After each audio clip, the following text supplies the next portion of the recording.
हाँ जी, क्या हाल चाल है आप सभी को। दीपावली की गोवर्धन की हार्दिक शुभकामनाएं, बहुत बहुत बधाइयाँ। और आपकी दिवाली कैसी गई है मुझे कमेंट में ज़रूर बताना। चलिए बात करते हैं हम अपनी फिल्म के बारे में। भूल भुलैया 3 देख कर आ रहे हैं भैया। भूल भुलैया 3 विद्या बालन की जब उसमें वापसी हुई तो काफ़ी खुशी हुई थी, लेकिन मन में एक छोटा सा सवाल था कि क्या ये ओरिजिनल भूल भुलैया जैसी हो पाएगी या नहीं हो पाएगी। क्या विद्या बालन एक बार फिर से मंजुलिका के रूप में अपना जादू चला पाएंगी या नहीं। तो चलिए इसी के बारे में बात करते हैं कि फिल्म कैसी है, क्या ये जादू कर पाती है या नहीं कर पाती है। इस बार भूल भुलैया 3 में माधुरी दीक्षित जी को भी लिया गया है, यानी मामला भैया डबल मज़ेदार होने वाला है, क्योंकि एक तो विद्या बालन, ऊपर से माधुरी दीक्षित, उसके ऊपर से तृप्ति डिमरी।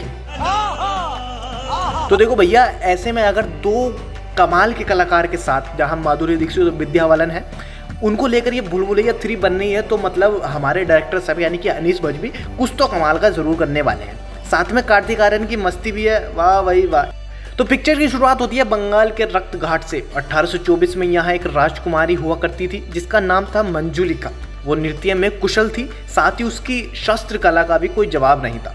मंजुलिका की नज़र अपने पिता शुभात्रो महाराज के सिंहासन पर है, लेकिन उसके और सिंहासन के बीच में एक ऐसा इंसान खड़ा है जिसे खत्म किए बिना वो कुछ हासिल नहीं कर सकती। अब राजगद्दी हत्याने निकली मंजुलिका के हाथ खाली रह गए, लेकिन उसने मरकर भी हार नहीं मानी। अब वो बदला लेने आई है और सभी के खून की प्यासी है।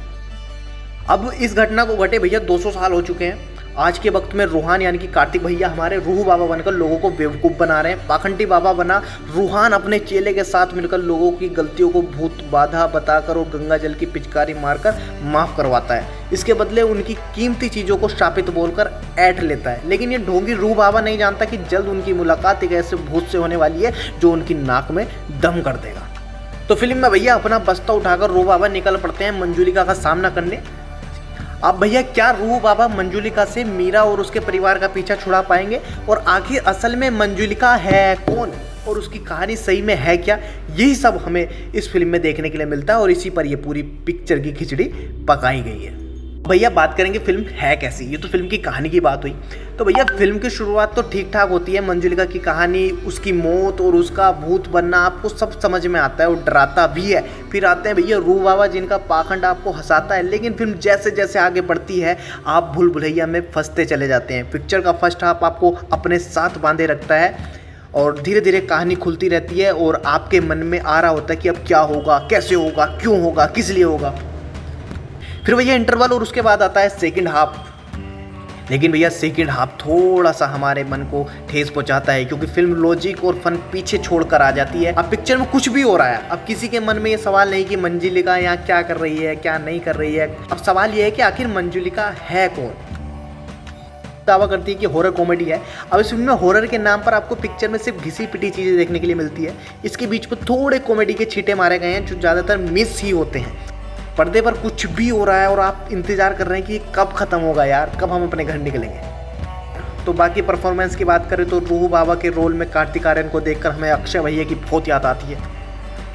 कार्तिक आर्यन ने बहुत कोशिश की कि वो अक्षय कुमार जैसी बॉडी लैंग्वेज और अपने डायलॉग डिलीवरी कर सके, लेकिन भैया कहाँ कार्तिक और कहाँ अक्षय, बहुत ज़्यादा फर्क है। बाकी विद्या बालन और माधुरी दीक्षित ने कमाल का काम किया है और हमारे रूह बाबा ने भी कमाल का ही काम किया है। लेकिन तृप्ति डिमरी क्या कर रही है मेरे को समझ में नहीं आया। उनके रोल को देखकर तो बस मैं यही कहूँगा। इसमें और भी बहुत सारे कमाल के कलाकार हैं, जैसे विजय राज, राजेश शर्मा, राजपाल यादव, संजय मिश्रा, अश्वनी कालेस्कर समेत कई सारे एक्टर्स हैं जो कि सपोर्टिंग रोल्स में निभाए गए हैं।